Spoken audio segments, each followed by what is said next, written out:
Ibig sabihin, pag umiinit yung wiring, okay siya, di ba? Ayan o. Okay siya.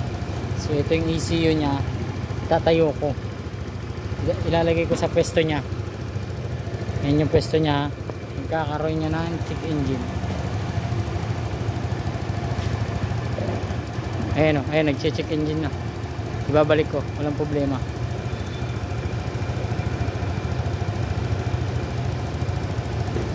Maganda ang idle niya. Maganda na ang minor niya.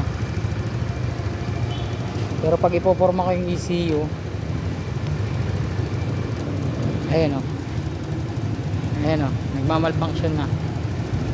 Tatanggalin ko ulit. So wiring guys. Ayun. Itong wire na ito.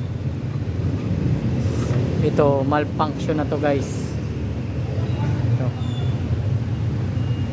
Malfunction na siya.